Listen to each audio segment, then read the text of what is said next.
이 술람 여인이 게으름을 피다가 신랑이 떠났습니다. 그래서 신랑이 떠난 다음에 이 술람 여인이 얼마나 저 신랑이 나를 사랑하는지 알고 신랑을 찾으러 다니기 시작합니다. 일단 신랑을 찾기 위해서 우리가 온 힘을 다해야 될 것을 우리는 배웠습니다. 그래서 이 신랑은 한번 떠나고 그 신랑을 다시 만나고 그 신랑을 모시기 위해서는 온 힘을 다해야 된다고 그랬어요. 전심을 다해야 주님을 만날 수 있다고 그랬습니다. 그래서 이 술람 여인이 그 신랑을 찾아 헤매는데 어느 정도로 헤맸냐면 병이 날 만큼 헤맸습니다. 그 신랑을 찾고 싶어서, 그 신랑을 만나고 싶어서 병들 만큼 신랑을 찾아 헤매는 그런 모습을 볼 수 있습니다. 우리 주님은 쉽게 만날 수 있는 분이 아니라는 거예요. 우리 주님은 그냥 마음대로 살다가 주님 왔어요 그러면 할아버지가 할머니가 손자 맞듯이 그래 왔냐? 그런 분이 아니라는 거예요. 왜냐하면 우리 주님은 너무나 귀한 분이기 때문에 우리 주님이 쉽게 만나주시면 그분을 쉽게 버릴 수 있기 때문에 그래요. 그래서 그분이 얼마나 존귀한 분인가 가르쳐주기 위해서 안 만나주세요. 주님을 만나고 싶습니다. 주님을 알고 싶습니다. 주님 정말 살아계신 분 맞습니까?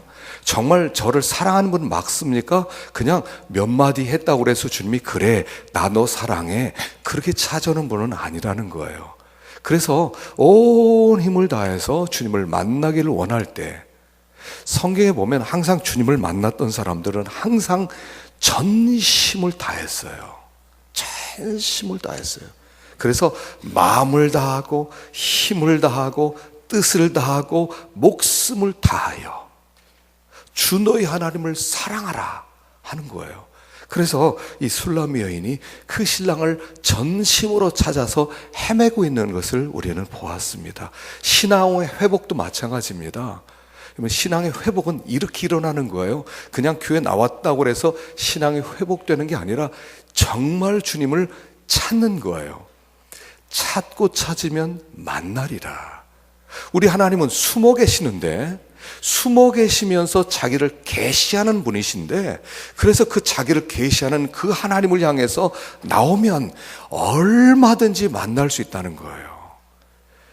우리가 찾고 또 찾고 마음을 다해서 나오기만 하면 만나는 거예요. 여러분 아이들 공부시킬 때 공부 어떤 선생님이 싫어요 그러면은 싫은 이유가 뭔지 아셔요? 그 선생님이 나빠서가 아니에요. 그 분야에 공부를 안 해서 그래요. 영어 공부 싫어요 선생님 싫어요 그럴 때 그 선생님이 나빠서가 아니래요. 그때부터 이 아이에게 영어 공부를 제대로 시켜보세요. 예습을 시키고 복습을 시키고 단어를 암기하게 하고 미리 예습시키고 가보세요. 점점 더 선생님이 좋아져요. 제일 좋아져요. 왜요? 안 하면 더 싫어지는 거예요. 하나님 나 가만히 있는데 회복시켜 주세요. 하나님 그렇게 회복시키지 않으세요. 찾으러 나와야 돼요. 주님 앞에 가까이 나와야 돼요. 그래서 천국은 침노를 당하나니 침노하는 자는 빼앗느니라 그랬어요. 천국은 있는데 침노하는 자들, 천국을 향해서 달려 들어가는 자들이 하나님께서 그들에게 주신다는 거예요. 그래서 원하는 것만큼 얻게 되는 거예요. 우리 하나님은 숨어 계시는 하나님, 그러나 드러내기를 원하시는 하나님, 간절히 찾으면 만나게 될 것입니다. 그리고 만나게 되었을 때 우리에게 오는 그 기쁨과 평안함과 안식은 이 세상이 상상할 수 없는, 줄 수 없는 그런 복을 우리에게 주신다 하는 거예요. 자, 이 술람 여인이 신랑을 잊어버렸습니다. 그렇게 병들 만큼 찾으러 다니니까 여기에 예루살렘 여자들이 뭐라고 합니다. 아니 너의 신랑이 뭐가 그렇게 특출나길래 왜 그렇게 찾아 헤매냐. 세상에 어떻게 남자가 그 사람밖에 없냐. 이 세상에 반은 남자야. 발로 채이는 게 남자야. 야, 그 남자가 너 싫다고 떠났으면 너도 떠나면 되잖아. 그렇게 여기 술람이 여인을 향해서 빈정대면서 조롱을 합니다. 자, 여기 아가서에는 두 종류의 사람이 나타난다고 그랬어요. 하나는 예루살렘 여자와 하나는 술람이 여자예요. 예루살렘 여자도 주님을 섬기고 술람미 여자도 주님을 섬겨요. 그런데 뭐가 달라요? 한 사람은 적당히 뭐 있으면 좋고 없으면 할 수 없고, 예루살렘 여자들의 마음이고, 술람미 여인의 마음은 나는 저 신랑 아니고는 나는 혼자 산다, 저 신랑밖에 없다, 저 신랑을 찾지 못할 바에는 죽는 게 낫다, 난 저 신랑이 꼭 있어야 된다, 이런 마음을 가진 사람을 술람미 여자라고 하는 거죠. 신앙은 항상 두 종류예요. 처음에 교회 오면 종교인으로 오는 거예요. 종교 하나 가져볼까? 이 험악한 세상 살아가면서 뭔가 붙잡을 게 있어야지, 뭔가 도움을 좀 받아야지. 뭐 세상에 신이 많지만 불교도 있고 천주교도 있고 기독교도 있고 뭐 이슬람교도 있고 힌두교도 있고 여러 가지 있지만 기독교가 한 좋은 것 같아. 뭐 교회 좀 나가보지. 종교인으로 오는 거예요. 그리고 종교인으로 와서 하나님이 있든지 없든지 별로 관심이 없어요. 하나님이 살아계시지 않는지 확인하고 싶지도 않아요. 그냥 나온 거거든요. 어떤 신이든 괜찮아요. 나에게 복만 주면 돼요. 하나님이든 부처님이든 공자님이든 산신령님이든 관계없어요. 나만 잘 되게 해주면 돼. 그래서 어떤 것도 좋다라고 생각하는 사람들은 다 종교인이에요. 교회에 나와 앉아 있어도 종교인이에요. 이 사람들은 예루살렘 여자예요. 꼭 저 신랑 예수, 꼭 저분을 통해서만. 괜찮아요. 예수님이 복 주면 예수님을 섬기고, 부처님이 복 주면 부처님 섬기고, 복 주는 사람을 향해 따라가는 것, 그건 종교인이에요. 그 사람은 하나님을 모르는 사람이에요. 못 만난 사람이에요. 근데 너무나 많은 사람이 그 길을 가고 있다는 거예요. 이 예루살렘 여자에 대항해서 술람 여인은, 나는 이 솔로몬 왕, 이 신랑 외에는 나는 신랑 없습니다. 이 신랑을 얻지 못할 바에는 나는 죽는 것이 낫습니다. 나는 저 신랑을 통해서만 모든 것을 얻겠습니다.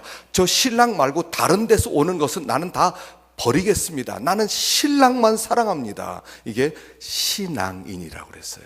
그래서 처음에 교회 올 때는 종교인으로 교회 옵니다. 그러나 종교인에서 신앙인으로 가는 것은 정말 하나님을 만나는 거예요. 아, 저 예수가 구세주구나.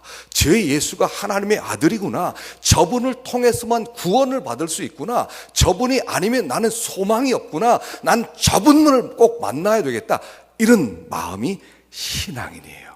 많은 사람들이 하나님이 있든 없든 관계없다는 거예요. 그냥 그게 종교인이라는 거죠.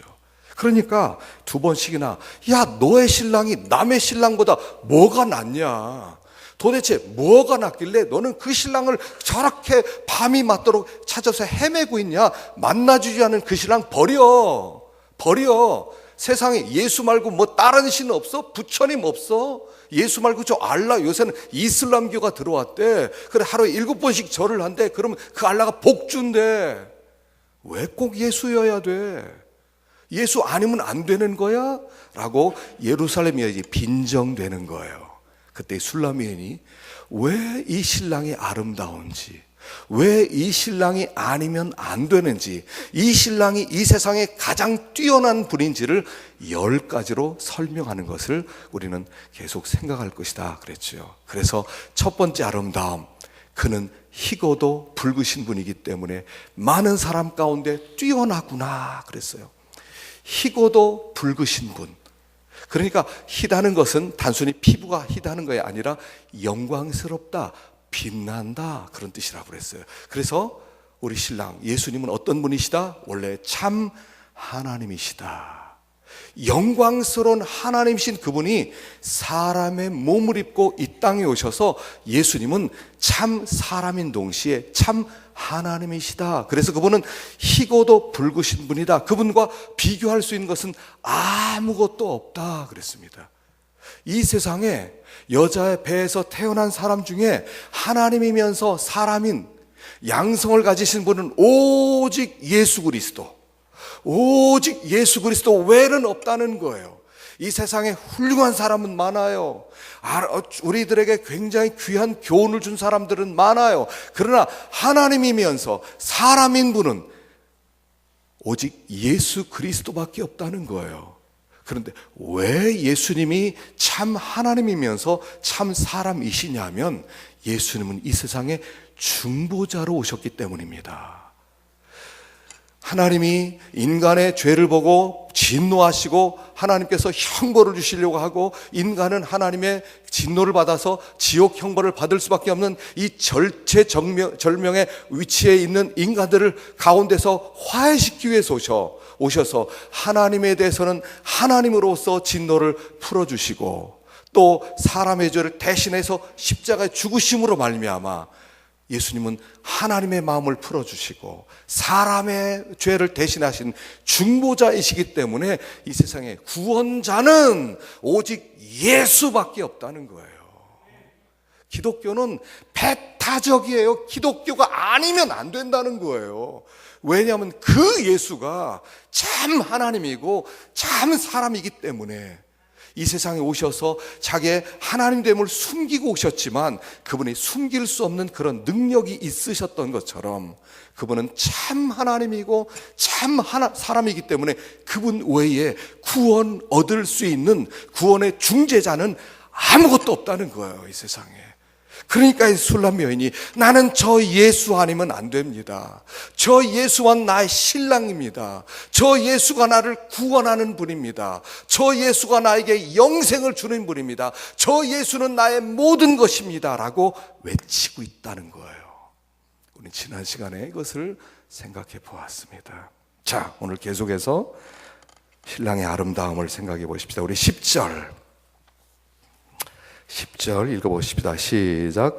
머리는 순금 같고, 다시 한번 11절입니다. 잘 보셔요. 읽어봅시다. 시작. 머리는 순금 같고 머리털은 고불고불하고 까마귀같이 검구나. 머리가 순금 같다. 여러분, 사람이 머리가 순금인 사람이 어디 있겠습니까? 여기는 상징적으로 예수님이 어떤 분인가를 우리에게 설명을 하고 있다 그랬죠. 자, 다니엘서 2장 32절 읽어보십시다. 시작. 그 우상의 머리는 정금이요 가슴과 팔들은 은이요 배와 넓적다리는 노시요 왕이요 왕은 열왕의 왕이시라 하늘의 하나님 영광을 왕에게 주셨고 인생들과 들짐승들과 공중의 새들 어느 곳에 있는 것을 물어나고 그것들을 왕의 손에 붙이사 다 다스리게 하셨으니 왕은 곧 그 금머리이니이다. 다니엘서 보면 느부갓네살 왕이 있습니다. 느부갓네살 왕은 다니엘을 그 바벨론을 세우는 아주 초대 왕이면서 아주 강력한 통치권을 가졌던 왕입니다. 그가 어느 날 밤에 잠을 자면서 꿈을 꿨는데 한 금신상을 보게 됩니다. 근데 금신상의 머리가 금머리고 그 다음에 이 가슴과 팔은 은이고 그 다음에 배와 종아리는 노시고 그 다음에 종아리는 철이고 뭐 이런 금신상을 보아요. 그리고 이 신상을 이렇게 해석하는 겁니다. 이 금머리는 왕을 상징하는 겁니다. 하나님이 왕에게 권세와 능력과 영광을 주셨습니다. 왕은 모든 것을 다스리는 강력한 통치자이십니다 라고 설명하는 거죠. 예수님이 머리가 순금이시다 정금이시다 하는 것은 하나님께서 예수 그리스도에게 주신 권세를 상징하는 거예요. 예수 그리스도 그분은 권세자요 통치자요 왕이시다 하는 겁니다. 그리고 그 머리털이 고불고불하고 까마귀같이 검다 한다는 것은 검다 그런 것은 생명력을 얘기하는 거예요. 그러니까 나이를 먹으면요 머리가 휘어집니다. 이 귀 밑에서부터 머리가 휘어지기 시작해요. 휘어진다는 것은 뭐냐면 그만큼 힘이 빠진다는 얘기예요. 쇠한다는 얘기예요. 그래서 머리가 젊었을 때 힘 있을 때는 검다가 나이를 들면서 점점 휘어지면 이제 쇠하고 죽는 거죠. 이 세상의 왕권도 시간이 지나면 점점 더 쇠해가는 거예요. 이 바벨론이라고 하는 강력한 나라가 아주 어떻게 생각하면 역사적으로 가장 강력했던 왕권을 가져갔던 나라입니다. 이 나라가 66년 만에 망하는 거예요. 그러니까 금방 하얘졌단 말입니다. 그런데 이 머리가 순금 같고 그 머리가 검다는 것은 주님의 통치권, 주님의 주권, 주님의 왕권은 영원하다. 쇠하지 않는다 하는 것을 가르쳐 주는 거예요. 그래서 예수님은 영원한 왕이시라는 거예요. 이 세상의 실세라는 거예요. 눈에 보이지 않는 권세자, 눈에 보이지 않는 모든 통치자, 실질적 왕, 그것을 설명하는 것입니다. 계시록 7장 13절 두 번째 성경 구절을 보십시다. 시작. 내가 또 밤 이상 중에 보았는데, 찾으셨어요? 다시 한번 다니엘서 7장 13절 시작. 내가 또 밤 이상 중에 보았는데 인자 같은 이가 하늘 구름을 타고 와서 옛적부터 항상 계신 자에게 나와 그 앞에 인도되매 그에게 권세와 영광과 나라를 주고 모든 백성과 나라들과 각 방언하는 자로 그를 섬기게 하였으니 그 권세는 영원한 권세라 옮기지 아니할 것이요 그 나라는 패하지 아니할 것이니라. 여기 인자 같은 이가, 그래, 인자. 여기서 인자라는 이 단어가 이제 공관복음에서 계속 예수님을 인자라고 부르는 거예요. 인자라는 것은 무슨 뜻이냐면 하나님이신 그분이 사람의 몸을 입고 이 땅에 오신 분, 그분을 부를 때 인자라고 부르는 거예요. 그래서 인자는 그냥 사람이란 뜻이 아닙니다.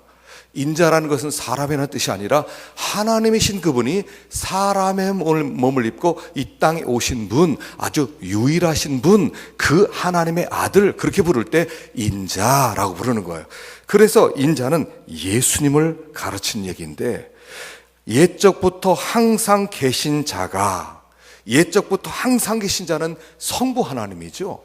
성부 하나님이 그 인자에게 권세와 영광과 나라를 주고 모든 백성과 나라들과 각 방언하는 자로 그를 섬기게 했으니 그 권세는 영원한 권세라 옮기지 아니할 것이요 그 나라는 패하지 아니할 것이니라.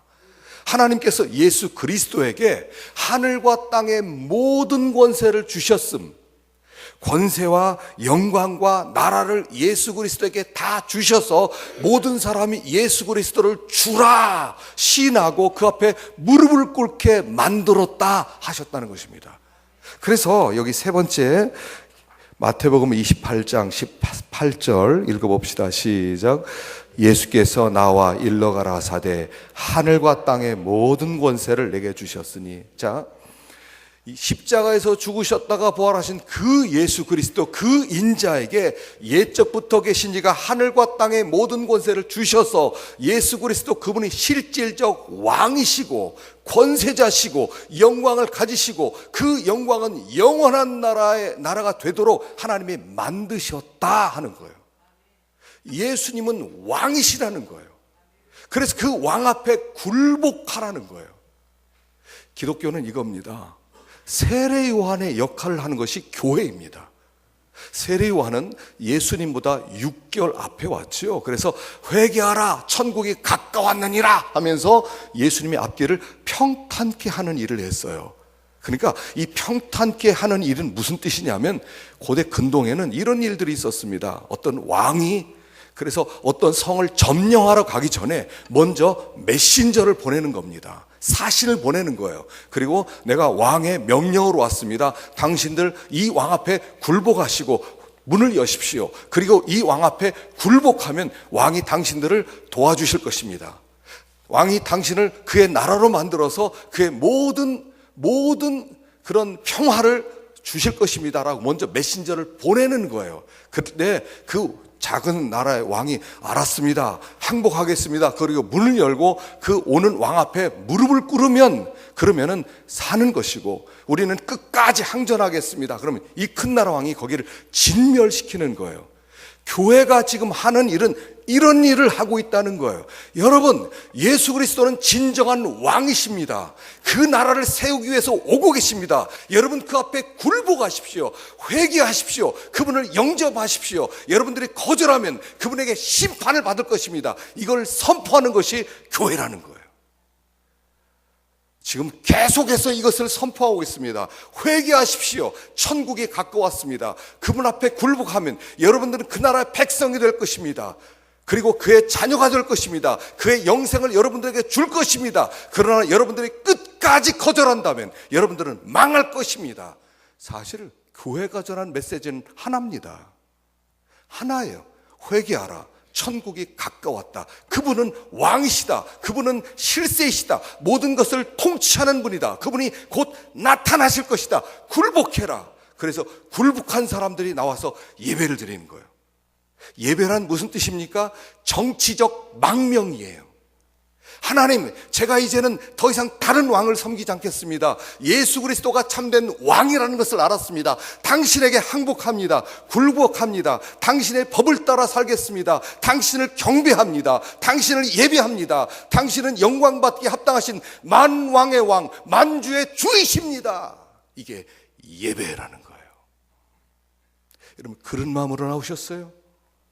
굴복하는 마음으로, 하나님께 영광 돌리고 사는 마음으로 그렇게 나오셨어요? 그냥 시간 나니까 구경하러 나오셨어요? 아니에요. 그분이 왕이시라는 거예요. 이게 비밀이에요. 이게 기독교의 비밀이에요. 여러분, 이 선포를 받았다는 것이 복음이란 말입니다. 항복하고 굴복해서 그분을 영접하기만 하면, 내가 문 밖에 서서 문을 두드리노니 누구든지 문을 열면 내가 그에게로 들어가 그는 나로 더불어 먹고 나는 그로 더불어 먹으리라. 너희는 나의 통치를 받아라. 더 이상 염려하지 마라. 더 이상 걱정하지 마라. 더 이상 두려워하지 마라. 내 말만 들어라. 그러면 평화다 라고 얘기하는 거예요. 이 세상에서 정말 두려워할 분은 이분밖에 없다는 거예요. 머리는 순금이고 머리는 고불고불하고 검은 비둘 그 까마귀같이 검은데 영원한 왕권을 가지신 그분 외에는 나에겐 왕이 없습니다. 내 삶은 그분에게 굴복하는 삶입니다. 이분 같은 분이 어디 있냐는 거예요. 그런데 다른 왕을 섬기겠다? 난 그 예수 싫어요. 사람들은요 얼마나 교만한지 몰라요. 인간이요 얼마나 교만한지 몰라요. 인간은 자존심이 얼마나 강한지 몰라요. 다 자기가 하나님이에요. 그래서 하나님께 굴복하는 것은 정말 어려운 일이에요. 하나님 당신 앞에 굴복합니다. 예배란요 이 엎드린다는 뜻인데, 엎드린다는 것은 사지를 땅에 댄다는 얘기예요. 완전히 땅바닥에 엎드리는 거예요. 그래서 이 천주교에서는요 신부들이 신부 이렇게 서품을 받을 때 어떻게 하냐면 땅에 완전히 이렇게 엎드려 있어요. 사지를 이렇게 해서 엎드려 있어요. 그렇게 서품을 받아요. 하나님께 완전히 항복했습니다. 사실 우리가 예배 드릴 때 이 의자에 앉아서 예배 드리는 건 불경이에요. 사실은 다 엎드려 있어야 돼. 이렇게 엎드려 있어요. 주여, 난 죽었습니다. 당신의 말씀을 듣겠습니다. 이게 예배예요. 이게 예배라고요. 머리가 순금이신 절대적 통치자, 영원한 통치자, 그분에게 굴복하셨습니까? 그분은 다시 오실 심판주예요. 그분이 이 세상에 다시 오실 때는 왕권을 가지고 우리가 감히 고개를 들어 볼 수도 없는 빛난 얼굴로 우리에게 찾아오신단 말이에요. 그 눈이 불꽃 같고 그 발이 풀무에 단련한 빛난 주석 같은 그 발을 가지고 심판하기 위해서 오신다는 거예요. 항복하셔요. 마음에 고민하지 마세요. 방황하지 마세요. 목사님 구라다 구라. 거짓말. 여러분, 제 거짓말. 이 성경이 지금 그 얘기를 하고 있는 거예요. 그분이 왕이시다. 제가 구라치는 게 아니에요. 성경이 얘기하고 있는 거라고요. 할렐루야. 자 12절 보십시다. 12절 보십시다. 시작. 눈은 시냇가의 비둘기 같은데 우유로 씻은 듯하고 아름답게도 바뀌었구나. 그 눈이 시냇가의 비둘기 같다. 정결하고 깨끗하다 이런 뜻이죠. 우유로 씻은 듯하고 아름답게 바뀌었구나. 정확하게 바뀌었구나. 그래요? 자, 시냇가 비둘기 같은 눈, 우유로 씻은 듯하다. 이것은 깨끗하다는 거죠. 이 깨끗하다는 것은 뭐예요? 완전하다는 것이고요. 아름답게 바뀌었다는 것은 바로 본다는 뜻이지요. 그러니까 예수님의 눈은 무엇을 얘기하면 그분은 완전한 지식, 전지하신 지식을 가지고 계신다. 모든 것을 아신다. 이런 뜻이에요. 주님이 모르는 게 없어요. 모든 것을 아셔요. 완전하게 아셔요. 인간은 안다고 하지만 우리가 제대로 알고 있는 게 무엇입니까? 우리가 지식으로 공부를 했다, 뭐 좀 배웠다 그러지만 완벽하게 아는 게 뭐 있습니까?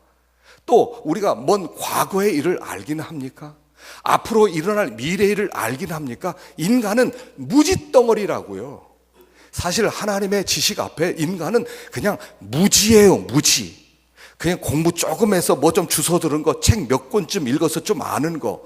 여러분 도서관 앞에 한번 갈 때마다 도서관 한번 책들을 보세요.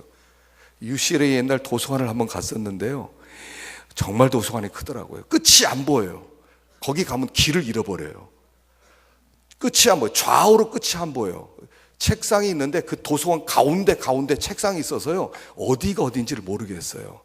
여러분 하버드에 가면 지하실에 그 도서관이 있는데 100개가 있대요. 100개가 다 연결되어 있어요. 그 앞에 책 몇 권 읽었어요. 뭘 안다고 자랑을 해요. 뭘 자기의 결정이, 뭘 자기의 판단이, 뭐 옳다고 뭐를 주장할 수 있어요. 뭘 제대로 안다고, 과거도 모르고 미래도 모르는 주제 뭐를 안다고 드러내는 거예요. 근데 우리 하나님은 전지하신 분, 과거에 대해서, 현재에 대해서, 미래에 대해서 완전히 알고 계신 분. 하나님이 영원하시다는 뜻은 뭐예요? 영원이라는 것은 차원이 다르다는 뜻이에요. 우리가 살아가는 이 차원은 과거도 모르고 미래도 모르고 그냥 현재 속에 살아가는데, 영원하다는 것은 하나님은 영원한 현재라는 뜻이에요. 과거도 없고 현재도 없고 미래도 없고 하나님은 우리를 통으로 보신다는 거예요. 우리의 삶을 볼 때 태어날 때부터 죽을 때까지 하나님은 통으로 나를 보시고 인도하시는 분이시다, 이런 뜻이에요. 그분은 완전하시다. 그분은 모르는 게 없다. 완전하시다. 그렇기 때문에 하나님 모든 것을 보고 계시고 알고 계시는 분이시다, 이런 뜻이에요. 이게 악인들에게는요 아주 두려운 사실입니다. 자, 여기 욥기서 34장 21절 읽어봅시다. 시작. 하나님은 사람의 길을 주목하시며 사람의 모든 걸음을 감찰하시나니 악을 행한 자는 숨을 만한 흑암이나 어두운 그늘이 없느니라. 하나님은 사람을 심판하시게 오래 생각하실 것이 없으시니 세력 있는 자를 조사할 것 없이 꺾으시고 다른 사람을 세워 그를 대신하게 하시느니라. 하나님은요 심판하실 때 오래 생각할 것도 없다는 거예요. 그래서 마지막 날 심판 때 이 악인들이 뭐라고 하냐면, 바위야 산들아 나에게 덮어져서 저 거룩하신 영원하신 심판주의 눈에서 나를 좀 피하게 해달라. 바위가 나를 그냥 박아도 좋다. 그냥 저분 앞에 서지만 않게 해다오. 하나님 앞에 서지 않을 자가 없어요. 악인들은 두려워하는 거예요. 하나님이 모든 것을 아신다 그럴 땐 악인들은 두려운 거예요. 하나님은 네가 어젯밤에 한 일을 알고 있다 그러시는 거예요. 지난 여름에 여러분들이 한 일을 알고 계셔요. 두려운 거죠. 요새는요 CCTV가 있고요, 요새는요 이 과학도 얼마나 발전했는지 몰라요. 지난번에 영동 갔다가 이렇게 대전에 IC에 딱 들어오니까 IC에 딱 뭐가 뜨느냐면요, 하이패스로 이렇게 들어왔거든요. 딱 하더니 과속 딱 나오더라고요. 과속 평균 속도 112km 딱 나오더라고요. 그래서 뜨끔하더라고요. 이거 벌금 내는 거 아니야? 딱지 띄는 거 아니야? 여러분 이 세상도요, 이제 이 세상이 현대 세계가 되면 통제하는 세계가 된다는 뜻이에요. 모든 걸 다 알고 있어요. 모든 걸 숨길 수 없어요. CCTV가 곳곳에 있어서요 어디에 있든지 다 드러나는 거예요. 그런데도 드러나지 않는 게 있어요. 숨어 있는 것, 흑암 중에 있는 것. 그런데 하나님께는 그 앞에 숨을 만한 흑암이나 그늘도 없느니라 하는 거죠. 하나님 앞에는 숨길 게 없어요. 그래서 두려워요, 악인들에게는. 그러나 의인들은 어떻게 돼요? 그 모든 것을 아신다, 그분이 아신다는 것이 위로가 되는 거예요. 자, 시편 139편 1절 읽어봅시다. 시작. 여호와여, 주께서 나를 감찰하시고 아셨나이다.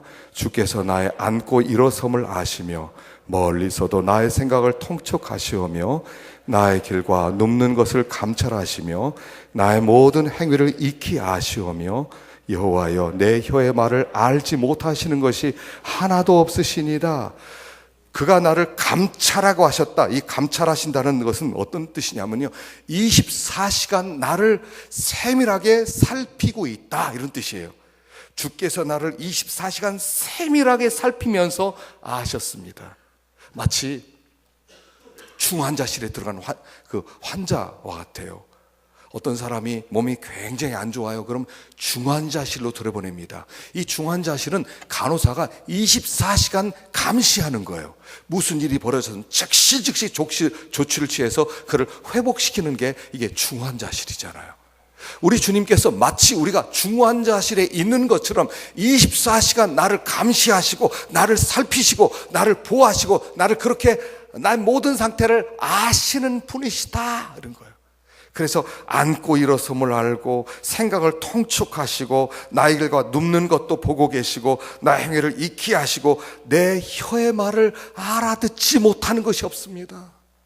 하나님이 다 알고 계셔요. 어제 우리 김정예 권사님 나오셨어요? 김정예 권사님? 어디 있어요? 네. 어제 신방을 갔어요. 신방을 가서 몸도 안 좋고 막 울고 계시길래 제가 하도 보채서 신방을 가서 기도를 해줬어요. 근데 기도가 안 된대요. 기도를 하고 싶은데 기도가 안 된대요. 그 제가 이렇게 기도하라고 가르쳐 주셨어요. 같은 때 들었어요. 기도 제목이 뭐예요? 종이에 쓰라고 그랬어요. 그 기도 제목을 한 5가지 줬고 그걸 책상 앞에 놓고 눈 감고 있으라고 그랬어요. 그거 기도예요, 기도 아니에요? 기도 제목 책상 앞에 얹어놓고 그 앞에 눈 감고 있으면 그거 기도예요, 기도 아니에요? 기도지요, 그게. 하나님, 내가 첫째 제목 이거 있습니다. 둘째 제목 이거 있습니다. 하나님 이렇게 도와주시고 그래야만 꼭 기도입니까? 어떤 때는 하고 싶은데 기도가 안 나올 때가 있어요. 마음에 너무 고통 있고 슬픔 있고 탄식 있을 때는 기도도 나오지 않을 때가 있어요. 그럴 때는요, 기도 제목 쓰고 책상 한번 이러고 눈 감고 있으세요. 눈 감고 있다는 뜻은 뭐냐면 내가 하나님 앞에 할 수 있는 게 아무것도 없습니다, 이런 고백이에요. 눈 감고 있다는 것이 고백이란 말이에요. 하나님, 내가 할 수 있는 게 없어요. 하나님, 이런 기도 제목이 있는데 하나님 들어주세요. 그냥 눈 감고 있는 거예요. 그거 기도예요. 하나님, 우리의 혀의 말을 알아듣지 못하는 것이 없으신 분이셔요. 어떤 때 기도가 안 되면요, 기도 제목 써 그냥 앉아 계세요. 하루에 30분씩만 앉아 계셔요. 기도해요. 하나님이 찾아오셔요. 위로해 주세요. 눈만 감고 있어도 위로가 찾아와요. 눈만 감고 있어도 하나님이 찾아오셔서 우리를 한없이 감화 감동시켜 주세요. 우리 하나님은 모르는 게 없어요. 꼭 말을 많이 해야 되는 거 아니에요. 알고 계신다는 거. 얼마나 큰 위로예요. 알고 계신다는 거.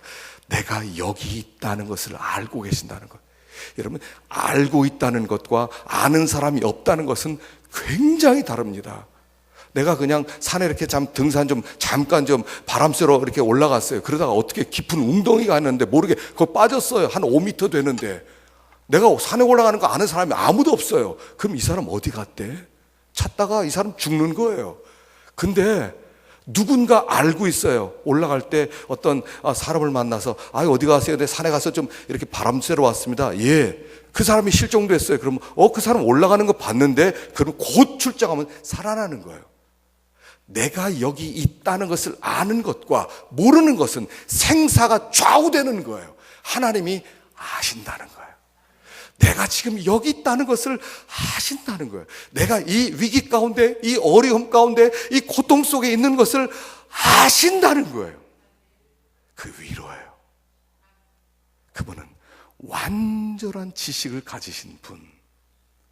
그분의 눈은 비둘기같이 우윳빛으로 씻은 것처럼 그분은 아름답게 박힌 모든 것을 아시는 분.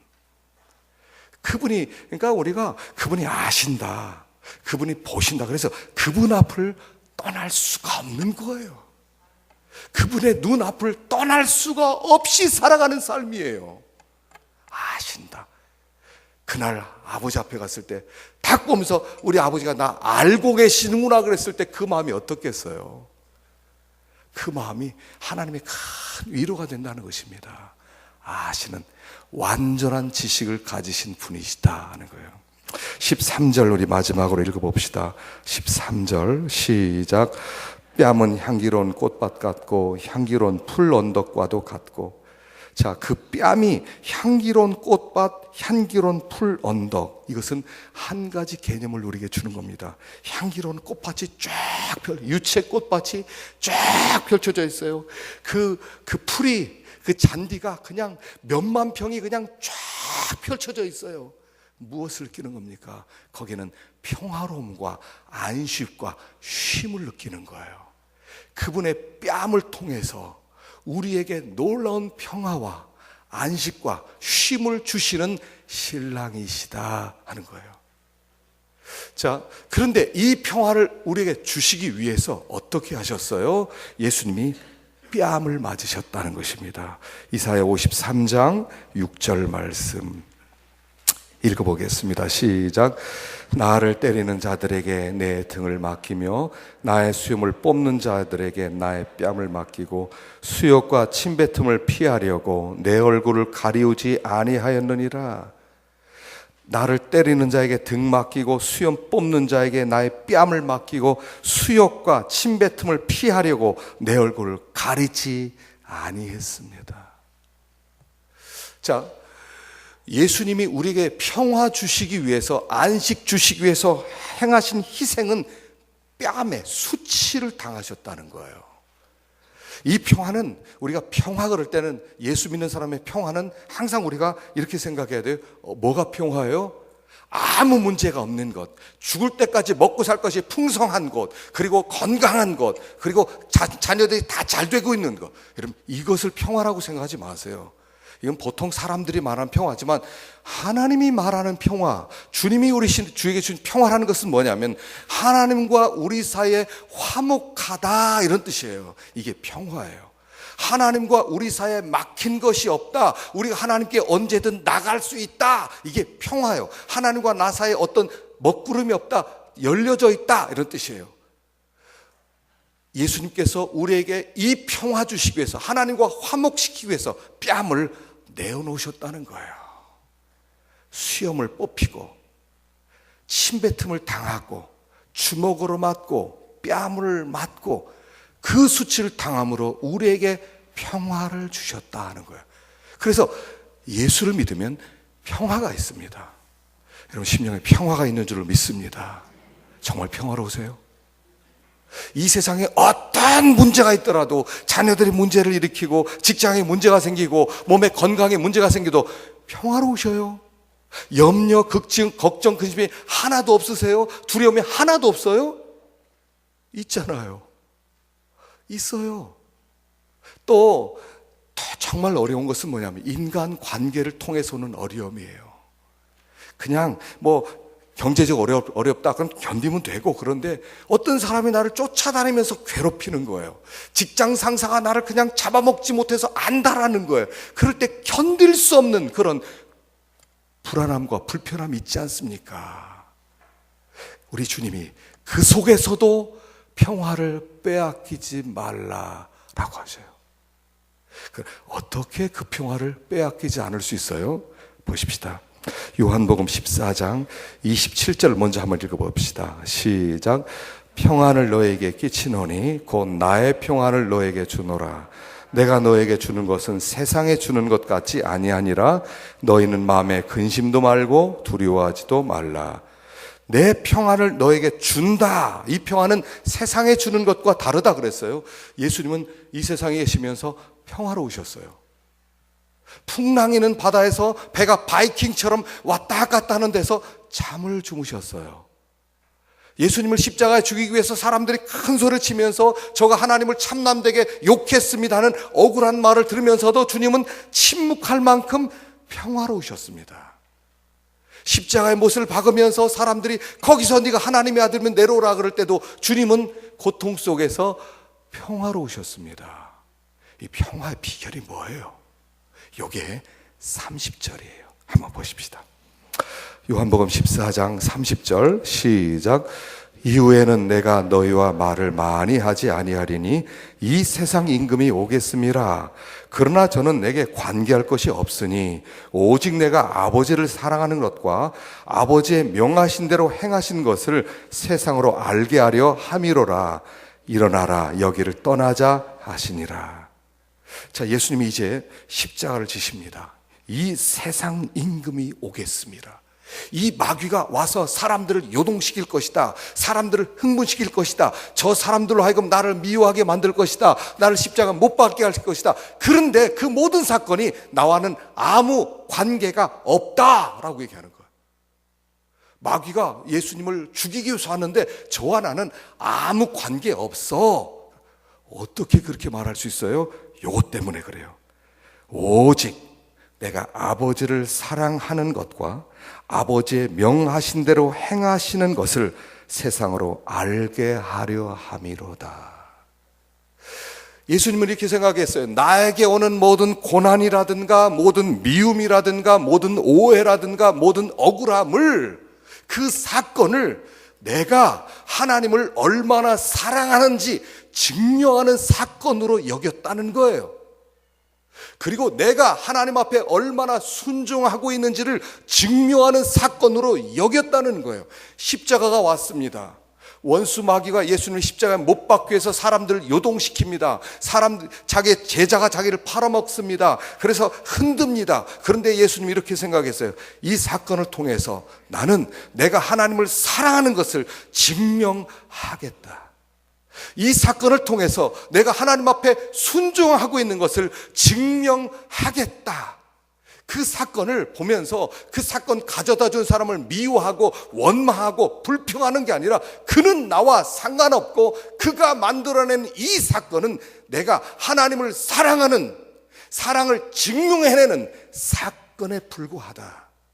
그리고 내가 하나님 앞에 지금 말씀을 철저하게 순종하고 있음을 증명해내는 사건에 불과하다. 그래서 그는 나와 관계없다 이러는 거예요.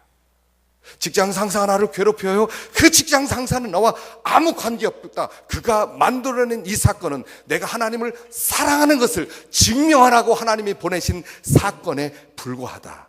그리고 이 사건을 통해서 내가 하나님 앞에 순종하고 있는 것을 증명하라고 일으킨 사건에 불과하다. 하나님이 사랑합니다.